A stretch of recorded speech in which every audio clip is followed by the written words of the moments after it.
Continuando nosso estudo. Então vamos lá, a gente viu o tórax, né? Então vamos na sequência. A gente viu toda a estrutura e sinais vitais. A gente viu, começou, fez a parte externa, viu a visualização externa, depois a gente foi pela sequência. A gente viu a pele todinha, viu a face, viu se tinha alguma simetria. Olhou as alterações de olho, teste do olhinho, movimentação do olho, nariz, patência do canal nasal, osso nasal, boca, gengiva, perologia, episteme, toda aquela ação, dente, nasopalatina. A gente viu a orelha, fissuras pré-auriculares, proeminências pré-auriculares, a gente viu tudo isso. Aí depois a gente desceu, a gente foi para o pescoço, viu uma movimentação do pescoço, alteração de pescoço, clavícula, viu aquelas paralisias de membros superiores. Depois a gente viu o tórax, viu o coração, viu não sei o que, viu pulmão, viu as artérias, né? Inguinais, braquiais, etc. Agora a gente vai o que? Para a sequência, para o abdômen, certo? No abdômen do nosso queridíssimo, o que é que tem de importante, o que é que tem bem de chamativo lá? O nosso queridíssimo coto umbilical. Então a gente sabe que no pós-operatório lá, ou no pós-parto, a gente vai ter o quê? Um coto umbilical, a gente tem que cortar esse coto umbilical, a gente coloca um clampzinho aqui para justamente impedir a passagem do sangue, certo? E aí ele vai mumificar e vai formar a cicatriz umbilical.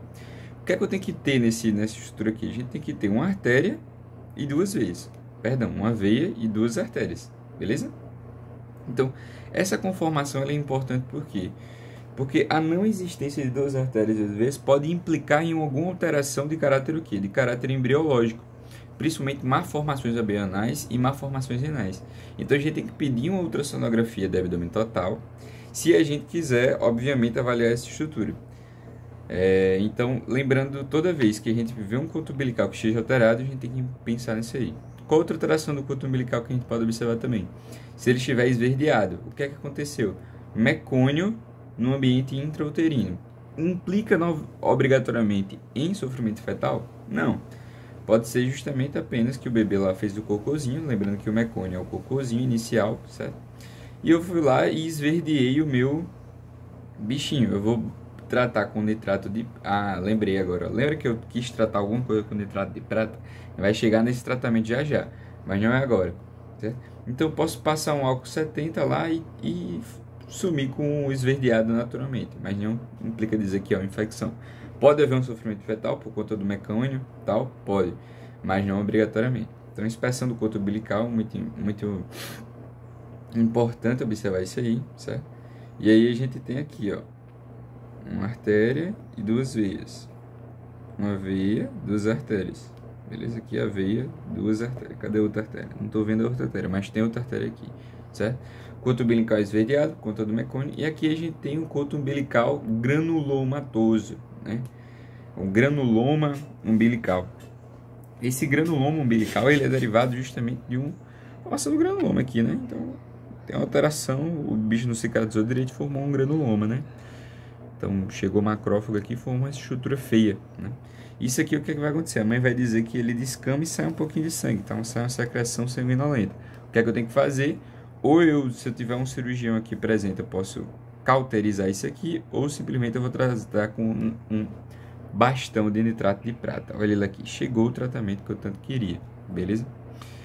E aí a gente viu justamente inicialmente as alterações do coto umbilical. O que é que a gente pode observar também? Malformações. Quais são as malformações mais comuns de abdômen?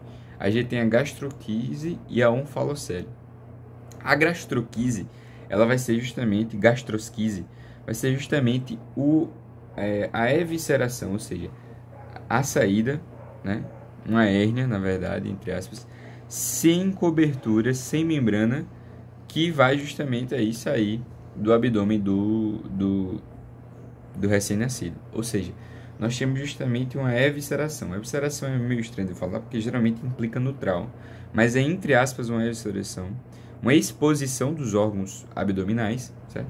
Sem que haja uma membrana e lateralmente posicionado em relação à cicatriz umbilical.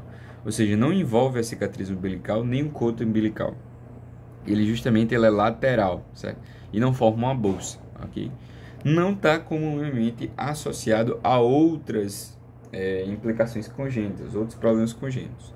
A onfalocele, por contrário, tem relação com problemas genéticos. Ele está centralizado, ou seja, tem relação direta com o coto umbilical e o envolve, formando uma membrana que expõe o nosso queridíssimo conteúdo abdominal, mas o separa do meio externo. Então, justamente, a gente tem essas alterações. Aqui os exemplos, né? Então, vamos observar aqui, a gente tem a evisceração nesse ambiente, e aqui a gente tem a onfalocele, que nada mais é do que essa cobertura estrutural importante, que vai vir justamente centralizada. Aqui a gente observaria lateralmente o coto umbilical. Lembrando que ele não morreu por causa da gastrosquise. A gastrosquise ela pode justamente ser corrigida, mas ele tem uma má formação cardíaca muito importante, esse bebê, certo? Esse aqui, no entanto, ele vai ter uma alteração relacionada à questão da onfalocele, né? Então a gente tem uma membrana que está protegendo essa estrutura, beleza? Agora vamos falar da palpação do fígado e baço. Então, muito importante que no recém-nascido você consegue palpar fígado e baço, né? Então, é uma alteração importante. Quais são as outras alterações que a gente pode encontrar aqui? Sim, lembrar que o nosso queridíssimo fígado ele vai estar geralmente a 2 centímetros do nosso queridíssimo rebordo costal. Então, meu dedo ele tem 2 centímetros. Então, uma marca digital aqui vai justamente ser o posicionamento do fígado do rebordo costal. E aqui a gente pode encontrar a ponta do baço, né? Então, dá para palpar o baço aí nessa região mais do hipocôndrio esquerdo, beleza? Então, importante reconhecer isso aí. Quais são as alterações que a gente pode encontrar no bebê? Uma diastase do reto abdominal, muito comum, né? Então, esse afastamento da cicatriz umbilical, certo? E também uma hérnia umbilical, muito comum aqui, por exemplo. Então, só relembrando, abdômen a gente vai focar em quê? Avaliar o coto umbilical, palpar fígado e palpar baço, né? Essas são as manobras que a gente vai fazer. O que é que a gente vai observar se tem má formação? Gastrosquise, onfalocele, diastase do reto abdominal e hérnia umbilical, que são as alterações mais importantes. Lembrando a diferença de gastrosquise para onfalocele, né? E as alterações de coto umbilical, a gente pode estar esverdeado, pode estar umificado, pode estar gelatinoso, geralmente no primeiro dia, pode estar granulomatoso. Esse granuloma umbilical, ele pode ser tratado aí com bastão nitrato de prata ou com cauterização. Lembrar dessas informações. Lembrar de palpar fígado e baço. É possível palpar fígado e baço no recém-nascido. Lembra das manobras de Mathieu, né? Lemos Torres. A posição de Schuster, pode usar aqui no recém-nascido também. Na verdade, nem precisa da posição de Schuster, mas tem a manobra de Mathieu para o baço também. Então, pode utilizar essas manobras aí de forma inteligente, beleza?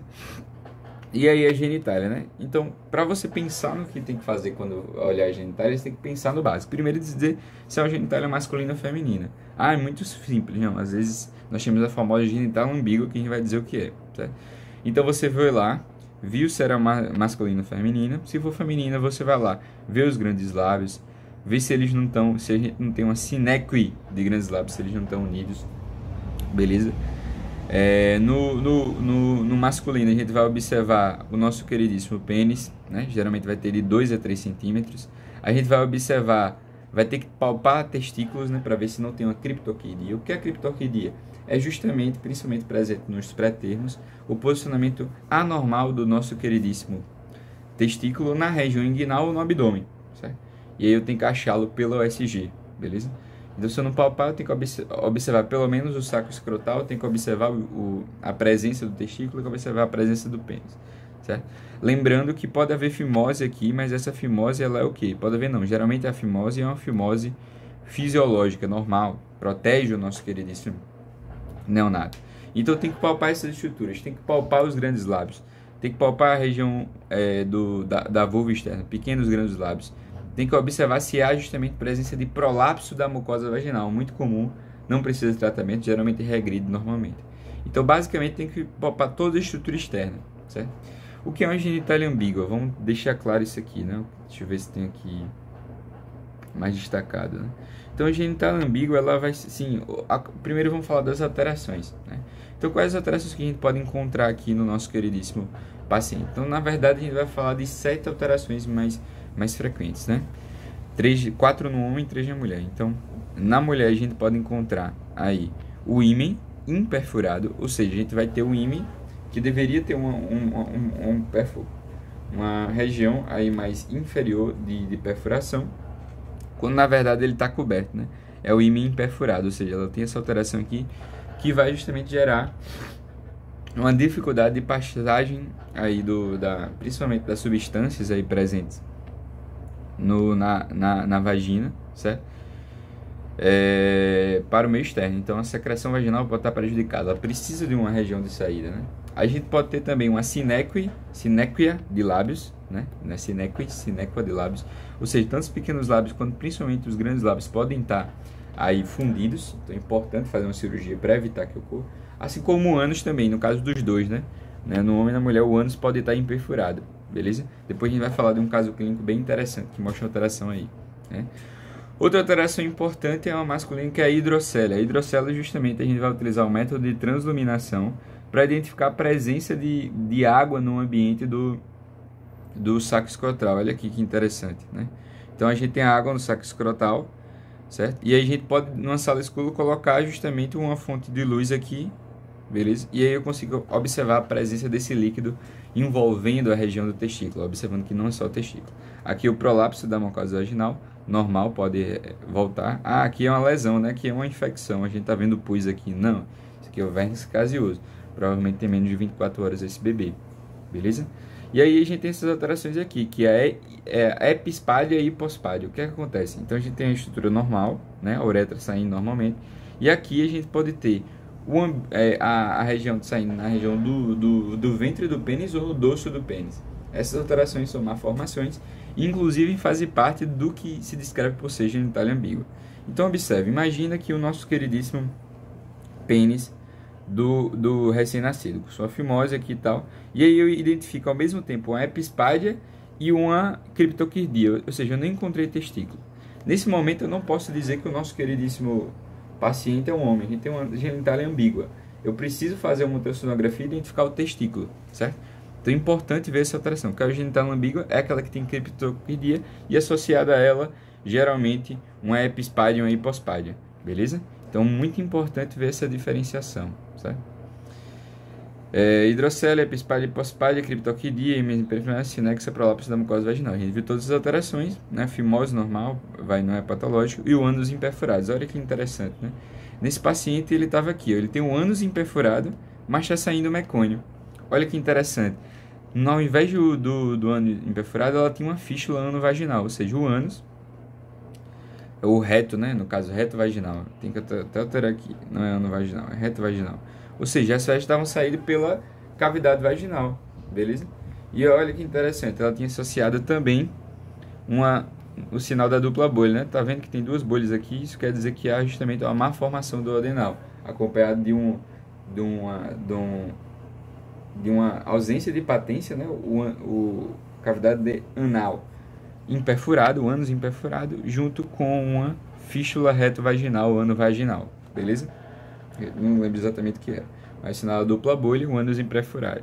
Tá? Então quer dizer, uma coisa importante, só porque eu falo do fato dela não ter ânus imperfurado, não quer dizer, dela ter ânus imperfurado, não quer dizer que ela não consiga liberar mecônio, beleza? E aí a gente tem as alterações. Show de bola, a gente entendeu aí a parte do que? Da genitália, né? Então genitália, palpar tudo que foi externo, pênis, testículo, vulva, grande lábio, pequeno lábio, clitóris, observar se tem justamente a patência do ânus, a patência do canal vaginal, né?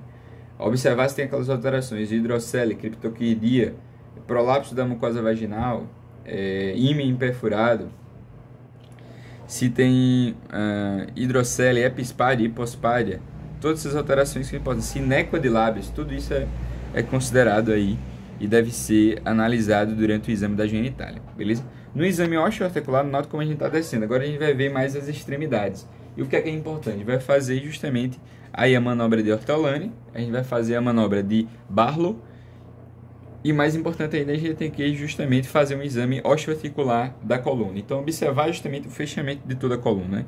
Então, a coluna vertebral do nosso queridíssimo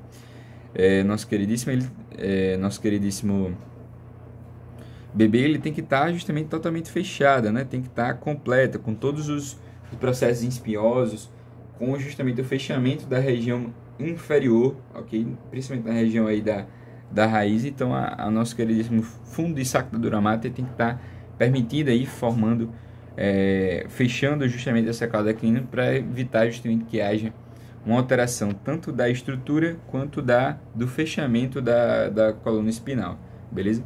E aí a gente tem algumas alterações que fazem com que haja a chamada espinha bífida, que é aquela espinha que está liberando, que está deixando o conteúdo, o conteúdo medular exposto, né? Áreas nobres que devem tomar muito cuidado. Então, sempre proceder com muita cautela e com luvas estéreis nessas regiões, toda vez que estiver fazendo algum exame. E os sinais que a gente tem que se preocupar em grande parte são justamente aí os sinais de dimple, né? Que nada mais é do que um processo de cavitação nessa região, muito comum na espinha bífida oculta, a hipertricose e os hemangiomas, né? Então, tudo isso pode estar presente nessa região, além justamente de um histórico familiar de espinha bífida. Tudo isso deve ser considerado para que seja identificada a presença de espinha bífida oculta. Muito mais fácil a gente observar aí quando há o extravasamento desse conteúdo e a exposição das meninges cercada por pele, né? A gente vai chamar isso de meningocele. E quando a gente tem a exposição conjunta das raízes nervosas ou da própria medula, a gente tem a meningomielocele. Muito comum na região sacral, muito comum na região lombar, né? E aí a gente tem essas alterações que a gente tem que se preocupar, né? E é o fechamento da coluna que está extremamente destacado aqui. Então, essa hipertricose, esse dimple aqui presente, o hemangioma, né? No caso aqui, o hemangioma cavernoso. E aqui a gente tem a meningomielocele e a mielocele fazendo essa diferenciação. Sempre aí considerar o neurocirurgião de imediato. Por quê? Porque a gente pode ter a meningomielocele rota, né? Então, a meningomielocele rota é realmente uma fonte aí de cuidado, né?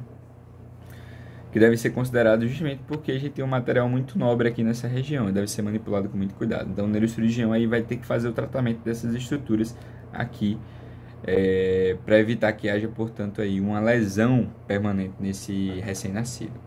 E aí a gente tem duas manobras importantes, que é a manobra de Ortolani e a manobra de Barlow, né? A manobra de Ortolani e da manobra de Barlow, elas vão justamente observar a chamada displasia de quadril.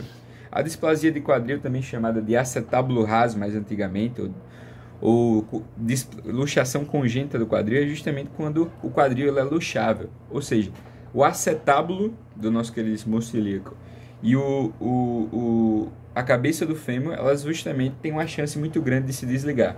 E existem manobras que vão fazer justamente essa análise, certo? A primeira delas é a de Ortolani, que é a mais complexa, a outra é mais simples, a manobra de Barlow. O que é que eu vou fazer, então? Eu vou primeiramente posicionar minha mão da seguinte forma. O meu polegar vai na face interna da nossa queridíssima coxa. O indicador e o médio vão na face externa da nossa queridíssima coxa, tocando a ponta do dedo no trocânter maior do fêmur. Certo? Trocânter maior do fêmur, exatamente. Enquanto justamente o anelar e o indicador vão na perna dessa criança. E o que é que eu vou fazer? Eu vou posicionar primeiramente 90 graus em relação à linha horizontal, certo? Então eu vou fazer 90 graus aqui com a perna.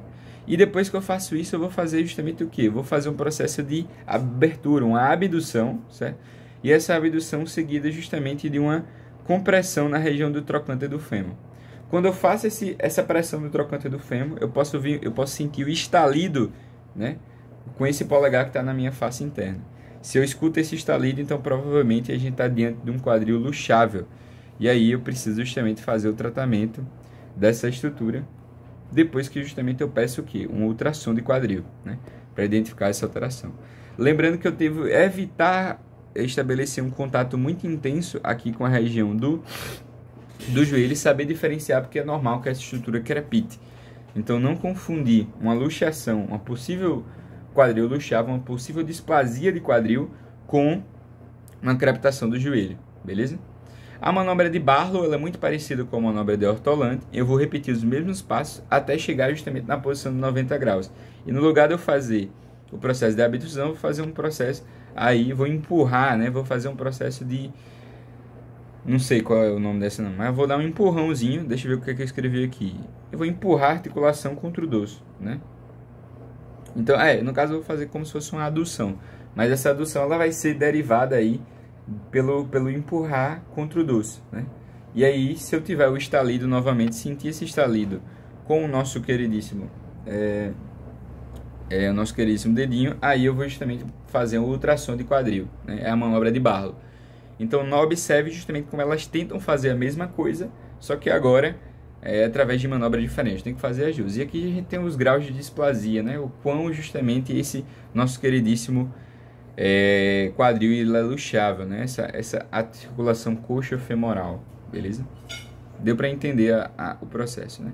Então, estou fazendo o osteoarticular da região do quadril, da região lombar. Vi justamente as alterações da minha coluna, né? O fechamento da coluna, meningomielocele, o meningomielocele, meningocele e espinha bífida oculta. E agora eu vou para minhas extremidades, vou analisar mãos e pés. E aí eu vou observar justamente a presença das alterações, né? Eu vou ter o que? A sindictalia, quando eu vou ter aí uma união de dedos, né? E aí é importante destacar que a sindictalia, ela tem uma relação muito grande familiar, então muitos familiares já têm justamente essas alterações. A clinodactalia, que nada mais é do que o dedo torto, naturalmente, né? A gente vai ter a polidactalia, que a gente tem um dedo antinumerário, ou seja, um sexto dedo, beleza? Tem um negócio importante. A sindactalia, ao contrário da polidactalia, eu falei um negócio errado, né? A sindactalia, ela não tem um aspecto familiar grande, mas tem uma relação muito grande com tentativas de aborto. Então, a mãe que fez justamente o uso de misoprostol, por exemplo, durante a gravidez, e não obteve sucesso no aborto, ela pode apresentar aí a sindactalia, que é a fusão dos dedos, né? Enquanto a polidactalia, ela tem um aspecto mais genético, né? Um aspecto mais familiar, que vai ter uma relação aí muito grande com a formação do dedo antinumerário, certo? Um sexto dedo, por exemplo, tanto no pé quanto nas mãos. Então, clinodactalia, que é o dedo torto, a sindactalia, que é o dedo unido, tem um aspecto relacionado à tentativa de aborto. A polidactalia, que tem relação justamente com o dedo antinumerário. Também a gente vai ter as mãos de lagosta, né? Que justamente é a ausência de alguns dedos com justamente essa formação dessa abertura aqui, né? Mãos e patas de lagosta, mão de lagosta, né? Não existe correção cirúrgica, só fisioterapia. E por fim a gente vai ter os pertortos congênitos, né? Importante diferenciar o pertorto congênito do pertorto posicional, né? Que é justamente derivado do quê? De uma posição intrauterina, certo? Uma posição intrauterina. E essa posição intrauterina, ela vai justamente se caracterizar por regredir com o tempo, né? E aí, justamente, uma característica importante é que quando eu movimento o meu pé, certo? Colocando ele em posição original, ele não vai regredir, ele não vai resistir, beleza? Enquanto justamente aqui a gente tem uma resistência, não, ele não vai resistir. Então, enquanto aqui a gente tem uma resistência muito grande ao posicionamento na posição original. Então, pensa assim, eu tenho justamente o pé torto derivado do posicionamento no útero, eu vou lá, consigo facilmente colocar em posição original. Por mais que ele volte, eu tenho justamente uma facilidade. Quando há uma resistência muito grande, quer dizer que esse pertorto é o quê? Ele é congênito, né? Pertorto congênito, e aí justamente eu preciso de uma intervenção cirúrgica, né? Aqui eu não preciso fazer cirurgia, certo? Porque justamente não existe uma correção a ser feita, né? Só fisioterapia. Aqui dá para fazer cirurgia, aqui dá para fazer cirurgia, aqui dá para fazer cirurgia. Beleza? Essas são as alterações. Aqui a gente tem uma clinodactalia.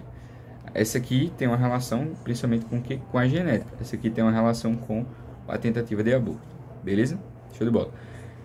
Por fim, no exame físico, na semiologia, a gente tem que destacar o quê? O exame neurológico. Então, o exame neurológico ele vai ter uma relação muito grande aí com os reflexos primitivos desse indivíduo. Então, primeiramente, a gente tem que observar a movimentação. Se ele está movimentando o pescoço, está movimentando membros, todas as articulações, faço teste de todas as articulações, movimento ocular, etc.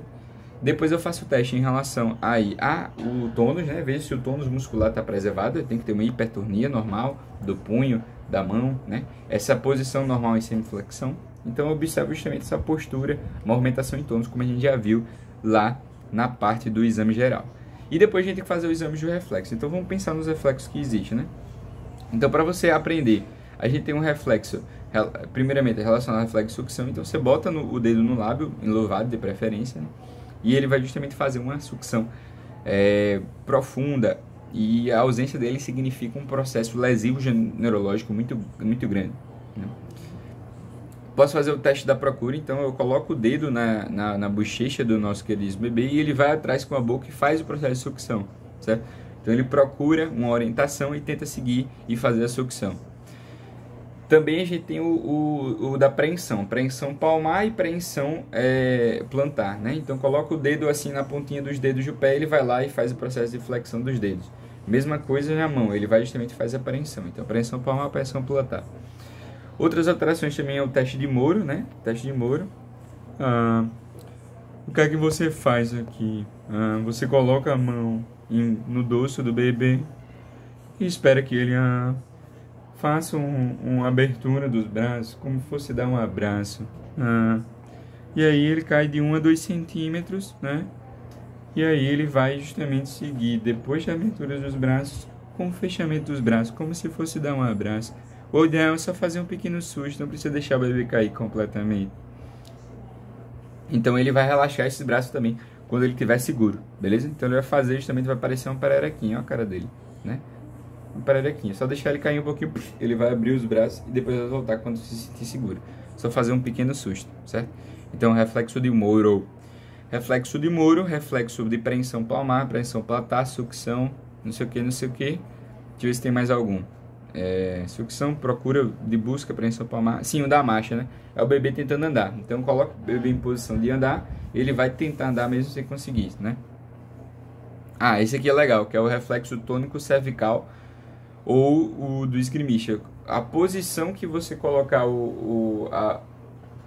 a cabeça, né? Você virar o pescoço do bebê, ele vai fazer uma extensão de braço, uma flexão do braço contralateral. Então vai parecer um esgrimista. Então toda vez ele faz assim, ó. Botou pro lado, ele virou aqui. Botou pro lado, ele foi aqui. Então a posição do esgrimista, ele tá sempre lutando. Beleza? Então aqui, ó, botei para esse lado, né? O que é que ele fez? Estendeu a mão e fez assim no outro. Então o bebê é um verdadeiro lutador. Já prepara aqui pra luta aqui. Então o bicho é bom. E aí o que a galera confunde muito com Babinski, que é o cutâneo plantar e extensão. Se eu fizer no ser humano, é Babinski, né? O ser humano adulto, acima de 2 anos. Né? Fiz o reflexo cutâneo plantar, peguei principalmente aqui atrás do pé, fiz uma irritaçãozinha aqui plantar, ele vai lá e faz assim. Então, nosso queridíssimo paciente, ele está com uma lesão no trato córtico-espinal, provavelmente, na via piramidal. Certo? Como o nosso bebê não mielinizou essa via, então provavelmente ele vai apresentar o reflexo cutâneo plantar em extensão, que não é patológico, não é Babinski, beleza? Mas se ele tiver depois de 2 anos, aí é Babinski. Eu faço justamente uma irritaçãozinha na pontinha do pé dele aqui, ele vai fazer assim com os dedinhos, é bem bonitinho, beleza? Então, basicamente é isso que a gente tem no exame neurológico. Então, preensão palmar, preensão plantar, sucção, busca, marcha, esgrimista, o tônico cervical, Babinski e Moro, né? O Moro, que é justamente a abertura da mão na perereca, beleza? E aqui a gente tem justamente a determinação da idade gestacional, né? Então a determinação da idade gestacional ela é importante para você entender justamente que o neonato ele só vai servir para menos de 29 semanas, né? Que é considerado UTI. Lembrando que abaixo de 22 é considerado aborto e acima de 22 é justamente diagnóstico sombrio aí, né? Quando ela está muito baixa até 37, que é a prematura, beleza? E aí 29 semanas até 22 é esse justamente ambiente em que a gente pode utilizar o New Balance, né? Criança que está aí na UTI. Mas o geral a gente vai utilizar o CAPU.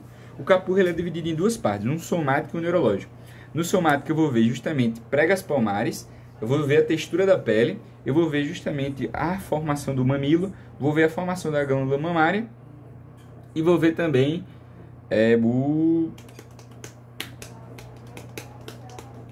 Esqueci. Textura da pele, formação do mamilo.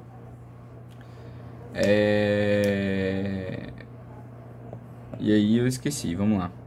Cadê? Formato da orelha. Então, quanto mais curva, né?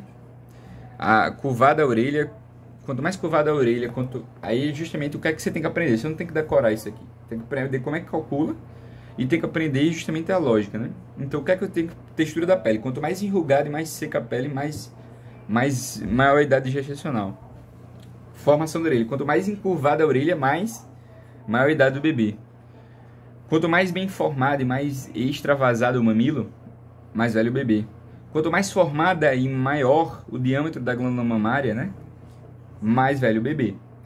E quanto pele, orelha, curvatura, e quanto mais a prega justamente sai da metade anterior para a metade posterior, as pregas na palma, na planta do pé, maior justamente a idade do bebê. Então, sem pregas, marcas vermelhas mal definidas sobre um terço anterior, marcas vermelhas sobre um terço anterior, recorte sobre um terço anterior, recorte profundo sobre mais de um meio anterior, sobre o meio anterior, né? Sobre metade anterior do nosso queridíssimo pé. Então, basicamente é isso. E aí eu vou somar tudo isso, né, de acordo com os pontinhos que você somar, soma com 204 dividido por 7, beleza? Que é semanas. O que sobrar é em dias, certo?